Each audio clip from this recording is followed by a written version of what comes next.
Muy buenos días. El miedo a una cuarta ola dura y que prolongue los confinamientos en buena parte de Europa continúa pesando sobre el sentimiento de los inversores, pero lo hace después de los nuevos máximos históricos alcanzados ayer por el S&P 500, impulsado por esa confianza de fondo en una robusta recuperación de la economía norteamericana y en especial después de ese tan robusto NFP, que ha pulverizado previsiones con la creación de más de 900.000 empleos. Estos audiomercados, buscamos todas las claves de la sesión, como siempre, gracias al patrocinio del broker IG.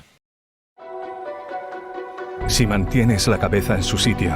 cuando a tu alrededor todos la pierden, si sigues creyendo en ti mismo, cuando los demás dudan, ¿qué oportunidades ves?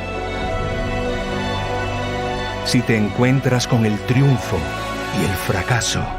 y consigues tratar a esos dos impostores por igual,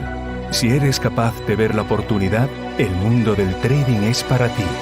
Cuando ves la oportunidad, IG. Y es que los datos macroeconómicos en Estados Unidos continúan siendo muy robustos, el último de un mercado laboral que parecía más rezagado, pero que también apunta a que empieza a despertar de la pandemia, reforzando la confianza de fondo de los inversores en la recuperación económica, gracias principalmente a las vacunas. El dato de empleo del mes de marzo superaba ampliamente expectativas el pasado viernes, con más de 900.000 nóminas no agrícolas, muy por encima de las algo más de 500.000 esperadas, reforzando esa visión de una robusta recuperación de la economía, con los ingentes estímulos fiscales llegando ya a los bolsillos de los ciudadanos y de las empresas. Además, ayer tuvimos un PMI del sector servicios muy robusto, por encima de los 60 puntos en el mes de marzo, y con los nuevos pedidos, además también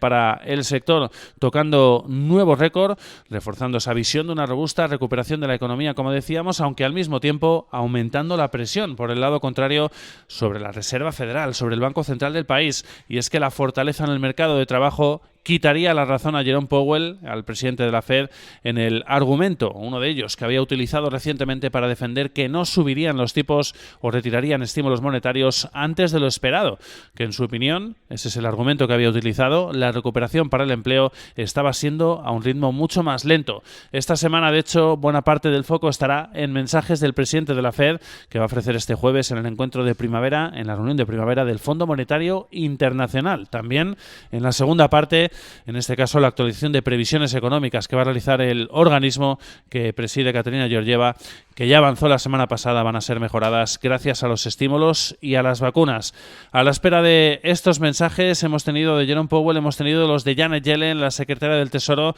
ha vuelto a reiterar que el paquete de 1,9 billones de dólares de estímulos fiscales va a impulsar con fuerza la economía, sobre todo en la segunda mitad del año, pero además ha dicho también que, en su opinión, no va a añadir presión por el lado contrario, en este caso a la inflación. Por eso cree que los tipos de interés seguirán muy bajos durante los próximos ejercicios. Las perspectivas económicas de Estados Unidos sin duda empiezan a ser alentadoras. Eso es lo que ha defendido también en las últimas horas la presidenta de la Fed de Cleveland, Loretta Mester, en una entrevista en la CNBC, asegurando que la Reserva Federal debe de ceñirse a su política monetaria acomodaticia para seguir ayudando a respaldar aún más el crecimiento económico. Dice que espera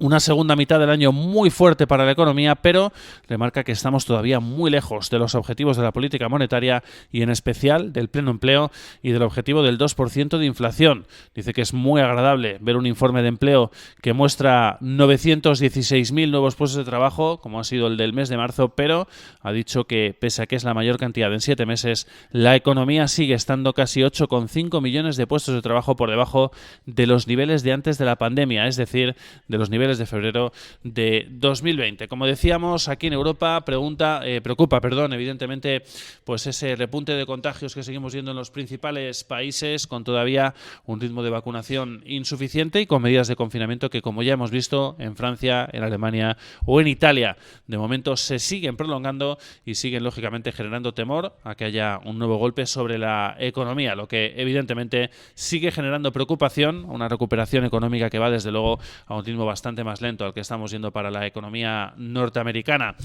En este contexto, pues lo que estamos viendo en esta sesión es cómo imperan las ventas en la mayoría de bolsas de la sesión asiática, sobre todo en Tokio, con el Nikkei que cierra con pérdidas del 1,3%, un 1,5% se deja el Topix Index al cierre de la sesión. El Shanghai Composite hasta ahora pierde un 0,2%, más de medio punto se deja el CSI 300 y en el lado contrario hemos visto avances tímidos para el Kospi surcoreano del 0,15% y algo más amplios para la bolsa de Australia del 1,14% después del tono dovish que ha reforzado hoy el Banco de Reserva de Australia después de mantener intactos los tipos de interés en el 0,1%. De tapering de momento dice nada de nada el Banco Central del país, la institución que preside Philip Lowe, dice que todavía están muy lejos de alcanzar los objetivos de inflación y de empleo y que de hecho no lo ven hasta al menos el año 2024. Por eso llaman a seguir con el soporte de la política ultracomodaticia y con los tipos de interés bajos encima de la mesa, que como decimos hoy han mantenido en el 0,1%. También el objetivo del rendimiento del bono de referencia, aunque eso sí,